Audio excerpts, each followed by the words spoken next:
যে যে পেশার সঙ্গে জড়িত সেই পেশা সংক্রান্ত মাসলা মাসাইল জানা ইত্যাদি। এটা হলো ফরজে আইন, এটা সবার শিখতে হবে। অনেক বড় আফসোসের বিষয়, অনেক বড় আফসোসের বিষয় যে আমাদের এলাকার মসজিদগুলিতে গেলে আমরা ইমাম সাহেব যদি না থাকেন তখন সহিশুদ্ধভাবে নামাজ পড়ার কোনো উপায় থাকে না। একটা মসজিদ, একটা প্রতিষ্ঠান 20 বছর 30 বছর ওই মসজিদের বয়স। খুব আফসোস, অনেক জায়গায় আছে ইন্তজাম, কিন্তু অধিকাংশ মসজিদগুলোর অবস্থা এরকম যে ইমাম সাহেব না থাকলে পরে একজনকে যে এগিয়ে দেবে, হ্যাঁ, তার পেছনে নামাজটা শুদ্ধ হবে, এরকম অবস্থা নাই।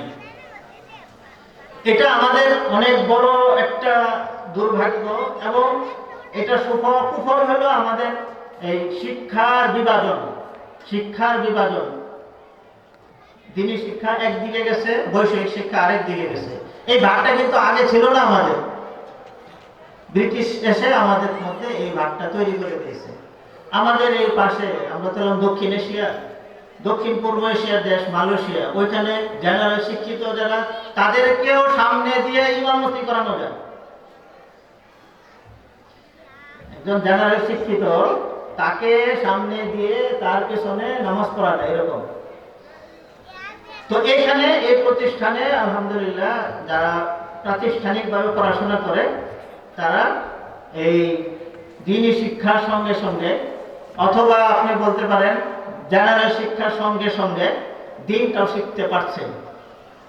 এই সমন্বয়টাই কিন্তু অনেক আগে আমাদের পক্ষে সম্ভব ছিল না। সমানভাবে এগিয়ে নেওয়ার সুযোগ ছিল না। একটা বড় বদনামি ছিল আমাদের যে ছোট সময় বাচ্চাদেরকে মক্তবে দিলে, মাদ্রাসায় দিলে সময় নষ্ট হয়। এটা একটা পর্যায়ে ছিল। আলহামদুলিল্লাহ এখন বিভিন্ন পদ্ধতিতে শিক্ষা দেওয়ার কারণে, নুরানি পদ্ধতি, নাদিয়া পদ্ধতি, নানান পদ্ধতি আমাদের সামনে আসার কারণে এরকম হয়েছে যে এখন আলহামদুলিল্লাহ উলামায়ে কেরামের তত্ত্বাবধানে যেসব প্রতিষ্ঠান, এই ধরনের প্রতিষ্ঠান হয়, তারা এই দ্বীনি শিক্ষার সঙ্গে সঙ্গে ওগুলো মাশাআল্লাহ অনেক সুন্দরভাবে এগিয়ে নিতে পারে। তো বলছিলাম এই এই এই প্রতিষ্ঠানের একটা বৈশিষ্ট্য, এবং বলছি যে সব বয়সী লোকদেরও একটা বিভাগ আছে, তাদের দ্বীন শেখার ব্যবস্থা আছে। এটা যদি আমরা এখানে এসে সুযোগটা নেই, আমরা উপকৃত হতে পারবো। আমাদের পরকালের নাজাতের একটা ব্যবস্থা হয়ে যাবে, উসিলা হয়ে যাবে। এইগুলো হলো দ্বীনের পাওয়ার হাউস। এখান থেকে দ্বীনি প্রেরণা, দ্বীনি চেতনা নেওয়া, দ্বীনি শিক্ষা নেওয়া, দ্বীনি আদর্শ শেখা, এগুলো হলো প্রাণকেন্দ্র। আমার এক সাথী কিছুদিন আগে কর্ডোবা, গ্রানাডা, ইউরোপের দেশ, জানেন, সেখানে 800 বছর মুসলমান রাজত্ব করেছে। এসে আমাদের বড় হুজুরের কাছে বলতেছিলেন, এখন যে বর্তমান যে খতিব সাহেব, ওনার ভাই আবুল হাসান মোহাম্মদ আব্দুল্লাহ সাহেব, দাঁড়িয়ে দাঁড়িয়ে 2-4 কথা বলতেছিলেন। সেখানে মসজিদে কয়েকশো গির্জা বলল যে টুপি পরে ঢোকা যায় না, জুতা খুলে ঢোকা যায় না। পরে বলতেছে আমরাও যদি এরকম দ্বীনের সঙ্গে যুক্ত না থাকি, দ্বীন শিক্ষা না করি, দ্বীন না শিখি, তা আমাদের অবস্থা এরকম হবে। এই সমস্ত প্রতিষ্ঠানের যে অবদান, এই সমস্ত প্রতিষ্ঠানের যে অবদান, এটা তো অনেক বড় অবদান। এটা আমরা বলে শেষ করতে পারবো না। মনে হবে যে এই কি কয়েক বছর চলছে, অল্প কয়েকজন ইয়ে, কিন্তু এখান থেকে যে তালেব ইলমদেরকে প্রস্তুত করে, অথবা ছেলেদেরকে প্রস্তুত করে সেই স্কুলে যাচ্ছে, অথবা হেফজখানা যাচ্ছে, অথবা ঢাকায় যাচ্ছে, বড় বড় প্রতিষ্ঠানে সুযোগ পাচ্ছে, এই যে তৃণমূল থেকে যে বাচ্চাদেরকে উঠিয়ে দিচ্ছে, এটাই এই সমস্ত প্রতিষ্ঠানের অনেক বড় কৃতিত্ব। তো যাক, আমি ওয়াজ করতে জানি না, 2-4 কথা বলছি। একটা ছোট্ট হাদিস আপনাদের সামনে বলে এবং সংক্ষিপ্ত অনুবাদ করে শেষ করব। রাসূল সাল্লাল্লাহু আলাইহি ওয়াসাল্লামের একটা হাদিস, আরবাউন ইযা কুননা ফিকা ফালা আলাইকা মা ফাতাকা মিনাদ দুনিয়া। তোমার মধ্যে যদি 4টা জিনিস থাকে, 4টা গুণ থাকে, 4টা গুণ থাকে, ফালা আলাইকা মা ফাতাকা মিনাদ দুনিয়া, তাইলে তুমি আর দুনিয়ার কি না পেলে ওটা দেখার দরকার নেই। মানে এই চারটা অর্জন হইলে তুমি সব কিছু অর্জন করে ফেলবে। আর বাউন ইদা কুন্না ফিকা ফালা আলাইকা মা ফাতাকা মিনাদ দুনিয়া। এক নাম্বার সিদকু হাদিসিন। সিদকু হাদিসিন, কথায় সত্যবাদী হওয়া। কথায় সত্যবাদী হওয়া। একটা লোক যদি সে কথায় সত্যবাদী হয় তাহলে বলেন আর কি লাগবে? ওই লোকটা সহি পথে, নেকের পথে, আল্লাহ রাসূলের পথে চলা। সিদকু হাদিসিন অনেক লম্বা, এই এই গুণের উপর বলার আছে, অবকাশ আছে, শুধু আমি শিরোনামটা বলছি। চারটার মধ্যে একটা হলো সিদকু হাদিসিন, কথায় সত্যবাদী হওয়া। কথায় সত্যবাদী হওয়া। কেউ যদি মুজাহাদা করে যে আমি কথায় সত্যবাদী হবো, আমি কখনো মিথ্যা কথা বলবো না, তার কামিয়াবির জন্য আর কিছু লাগবে না। অন্যান্য তো বেসিক লাগবে, তার অর্থ যে অনেক কিছু করতে হবে এরকম নাই। বেসিক যেগুলো খরচ সেগুলো তো লাগবেই। সিদকু হাদিসিন, হিফজু আমানাতিন, আমানতদারি রক্ষা করে। আমানতদারি রক্ষা করে। আমরা অবশ্য খণ্ডিত অর্থে আমানতদারি রক্ষা করা বুঝি। কারো কাছে যদি গচ্ছিত রাখে টাকা পয়সা, স্বর্ণ মুদ্রা, হ্যাঁ, ওটাকে যথাযথভাবে সংরক্ষণ করা, তাকে ফিরিয়ে দেওয়া, এটাকে আমরা বুঝি আমানত রক্ষা করা। এটাও একটা অর্থ, কিন্তু সব অর্থ এটা না। আমানতদারি রক্ষা করা, আমানতদারি রক্ষা করা। আমাকে যে আল্লাহ তাআলা অঙ্গ প্রত্যঙ্গগুলো দিয়েছেন এগুলো আমানত। আমি এটা কাউকে দিয়ে দিতে পারবো না, এটা আমানত। এটার আমানত কি? আমানত রক্ষা করা হবে তখনই যখন আল্লাহ তাআলার বিধি অনুযায়ী এগুলো ব্যবহার হবে, বিধি মোতাবেক হালাল এবং বৈধ কাজে ব্যবহার হবে, তখনই এগুলোর আমানত রক্ষা হবে। ইহফাজিল্লাহ ইয়াহফাজকা তাজিদহু তুজাহাকা, অনেক লম্বা, এক একটা পয়েন্টের উপর অনেক ব্যাখ্যা আছে, সুযোগ আছে। দ্বিতীয় কথা বলবো আমানতদারি রক্ষা করা। আমানতদারি রক্ষা করা, চোখের আমানতদারি রক্ষা করা, মুখের আমানতদারি রক্ষা করা, অঙ্গ প্রত্যঙ্গের আমানতদারি রক্ষা করা, সব এটা ব্যাপক অর্থে। 2 নাম্বার। 3 নাম্বার হলো হুসনু খালিকাতিন, চরিত্রবান হওয়া, সচ্চরিত্র। সচ্চরিত্র, চরিত্র আমরা তো বুঝি, চরিত্রে সচ্চরিত্রে, সচ্চরিত্র কাকে বলে? চরিত্রবান, চরিত্রবান। 4 নম্বর হলো ইফাতুন ফি তুমাতিন। ইফাতুন ফি তুমাতিন, রিজিক হালাল হওয়া। রিজিক হালাল হওয়া, রিজিক ব্যাপক অর্থ, কিন্তু আমরা তো বুঝি আহার, খাবার এবং পানীয়, এটা বড় অংশ। হ্যাঁ, রিজিক হালাল হওয়া। রিজিক হালাল হইলে পরে দোয়া কবুল হয়, রিজিক হালাল না হইলে দোয়া কবুল হয় না। এই যে 4টা কথা, 4টা গুণ, আমরা যদি এগুলো মনে রাখি এবং দেখে দেখে দেখে দেখে এই জায়গাগুলোতে আমরা আমল করি। 4টা গুণের কথা বলেছে। সিদকু হাদিসিন, কথায় সত্যবাদী হওয়া, আমানতদারি রক্ষা করা, সচ্চরিত্রের অধিকারী হওয়া, হালাল, রিজিক হালাল হওয়া। রিজিক হালাল হওয়া, পানীয়, বস্ত্র, আহার, সব কিছু হালাল হওয়া, সব কিছু হালাল হওয়া। দেখবেন এই যদি কেউ যদি হালাল খায়, পানীয় খায়, খাদ্য খায়, হালাল করে, তাহলে তার মধ্যে নেকির সুযোগ হবে, নেক কাজের সুযোগ হবে। আর যখন এগুলো হালাল হবে না, তখন নেক কাজের দিকে তার মন আগাবে না, তার দ্বারা নেক কাজ সংগঠিত হবে না। আল্লাহ আমাদেরকে এই হাদিসের উপরে যথাযথভাবে আমল করার তৌফিক দান করেন। আমি আপনাদের থেকে বিদায় নিচ্ছি। আমার জন্য খাস করে দোয়া চাচ্ছি। আমাদের ওই প্রতিষ্ঠানের কথা বলেছেন উনি, আমাদের ওই কাপড়বাড়ি ফায়ার সার্ভিস থেকে একটু আগে শামসুল স্যারের বাড়ির পাশে মসজিদের সঙ্গে একটা প্রতিষ্ঠান হয়েছে। ওইখানেও এরকম এই সবার জন্য দিন শিক্ষার ব্যবস্থা আছে। দিন শিক্ষার ব্যবস্থা আছে, যার যখন সম্ভব হয় তখন দিন করে ওইখানে কেউ কেউ কোরআন কারীম নিচ্ছে। হ্যাঁ, অনেকে মনে করে যে বৃদ্ধ বয়সে বুঝি এই দিন শেখার সুযোগ নাই। যখন নতুন ইসলাম এলো নবীজির যুগে, যখন নতুন একজন 60 বছর বয়সে প্রথম ইসলামের আহ্বান তার সামনে এসছে, অর্থাৎ ইসলাম তখন এসছে পৃথিবীতে। তখন তারা কিভাবে শিখেছেন? আব্দুল্লাহ ইবনে উমর রাদিয়াল্লাহু আনহু 8 বছরে সূরা বাকারা 8 বছরে সূরা বাকারা করেছেন। তাদের শেখা আবার অন্যরকম ছিল। তারা তো আরবি ভাষা জানতেন। এক এক আয়াত পড়তেন, এক এক আয়াত সহিষ্ণুভাবে তেলাওয়াত করতেন, সেগুলোর ভাব অর্থ, আয়াতে কি আমাকে চাচ্ছে, কি দাবি, আয়াতের কি দাবি, সেই অনুযায়ী আমল করে বাস্তবায়ন করে করে এইভাবে অগ্রসর হইতেন। 8 বছরে উনি সূরা বাকারা করেছেন। আর ওনার বাবা উমর রাদিয়াল্লাহু আনহু 12 বছরে সূরা বাকারা করে উট জবাই করে আনন্দে দাওয়াত করে খাইয়েছেন। চিন্তা করেন আমরা আমরা কোথায়? বয়স বলছে যখন ইসলাম প্রথম পৃথিবীতে আসে তখন যারা 80 বছর বয়সে তারা প্রথম পেয়েছে, তারা দিন শিক্ষা করেছে, দিনই শিক্ষা শিক্ষিত হয়েছে। তখন তাদের বয়স বৃদ্ধ বয়স অথবা বয়স বেশি হয়, দিন শেখার কোনো বাধা হয় নাই। তো আমরা সব বয়সী, এখানে সব বয়সী মানুষের দিন শেখার ইন্তজাম আছে। আর বিশেষ করে ছোটদের যে কথাটা আমি বলছি যে এরা স্কুলের বৈষয়িক শিক্ষার পাশাপাশি অথবা দিনী শিক্ষার পাশাপাশি সে বৈষয়িক শিক্ষাটাও শিখতে পারছে। এটা একটা অনেক বড় সুযোগ। আল্লাহ তাআলা আমাদেরকে এই প্রতিষ্ঠান থেকে সবাইকে উপকৃত হওয়ার তৌফিক দান করুন। আমিন। ওয়া আখিরু দাওয়ানা আলহামদুলিল্লাহি রাব্বিল আলামিন। আচ্ছা, মাশাআল্লাহ। পরে একদিন ইনশাআল্লাহ আপনাদেরকে নিয়ে ভিন্নভাবে কি হবে ইনশাআল্লাহ। হ্যাঁ,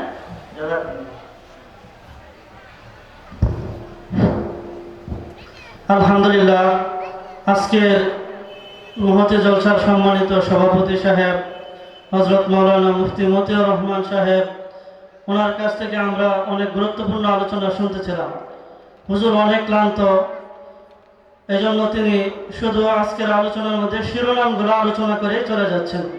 হুজুরের জন্য দোয়া করব, আল্লাহ তাআলা যেন হযরতকে নেক হায়াত দান করেন এবং তিনি যে এক মিশন নিয়ে এই ভালুকার মাঝে কাজ করছেন, সেটা হলো তালিমউদ্দিন একাডেমি ইকরা কালচারাল সেন্টার, অর্থাৎ সর্বস্তরের সকলের জন্য দিন শিক্ষার সুব্যবস্থা এই মাদ্রাসায়ও আছে এবং চাপরবাড়ি সেখানে স্থায়ী ক্যাম্পাস হয়েছে। হ্যাঁ, যারা আমরা কোরআন শিখতে চাই ওখানে গিয়েও আমরা শিখতে পারবো ইনশাআল্লাহ। আজকের মুহূর্তে জলসার সম্মানিত প্রধান আলোচক হযরত মাওলানা মুফতি আশরাফুল আলম আশরাফি সাহেব আমাদের মাঝে উপস্থিত হয়েছেন। হযরতকে সবিনয় অনুরোধ করছি হযরত তার আসন গ্রহণ করার জন্য।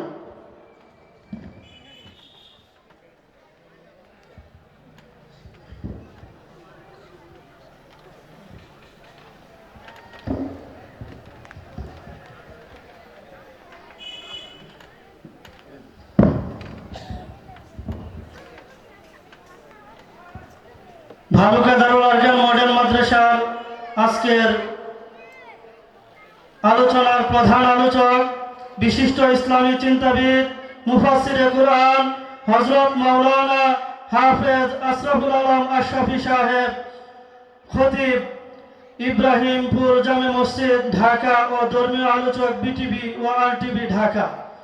হযরতকে কুরআন এবং হাদিসের আলোকে জ্ঞান গর্বমূলক আলোচনা করার জন্য সবিনয় অনুরোধ করছি।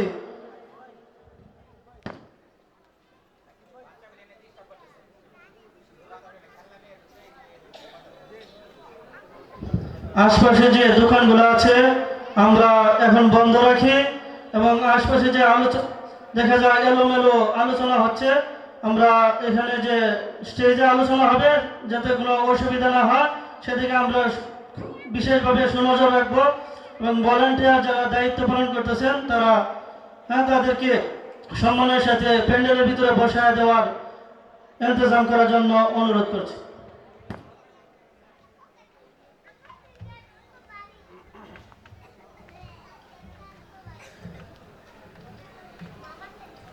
السلام عليكم ورحمة الله وبركاته.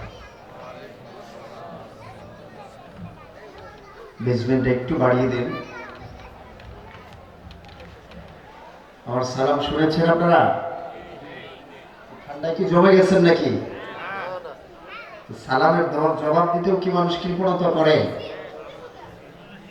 হ্যাঁ, কি ওয়াজ শুনবো আমরা, বলেন? আসসালামু আলাইকুম ওয়া রাহমাতুল্লাহি ওয়া বারাকাতুহু।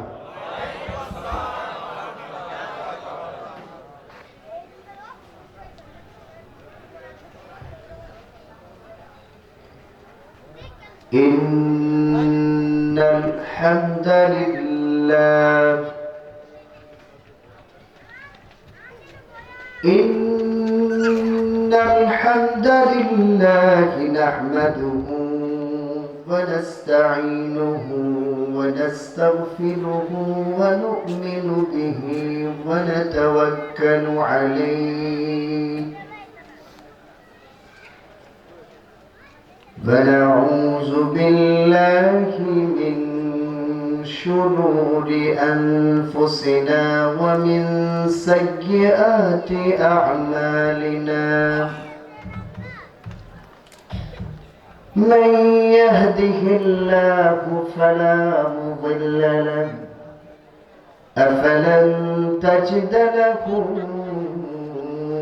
وليا مرشدا ونشهد أن لا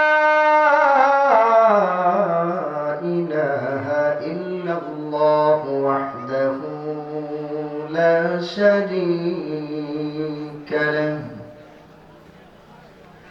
ونشهد أن سيدنا ونبينا وسندنا وحبيبنا ومولانا محمدا عبده ورسوله الذي أرسله بالحق بشيرا ونذيرا وداعيا إلى الله بإذنه وسراجا وقمرا منيرا فقد قال الله تعالى في كلامه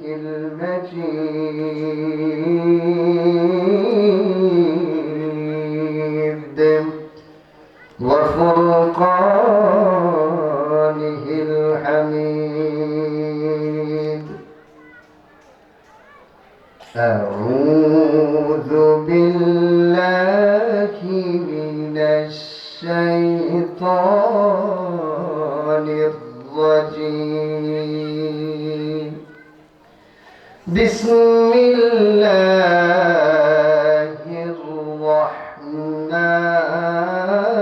الرحمن الرحيم هو الذي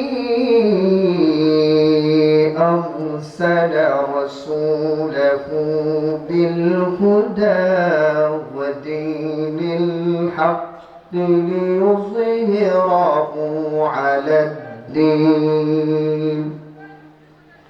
ليظهره على الدين كله ولو كره المشركون وقال رسول الله صلى الله عليه وسلم إن الله لا ينظر إلى صوركم وأموالكم ولكن ينظر إلى قلوبكم وأعمالكم وقال تعالى في شان حبيبه مخبرا وآمرا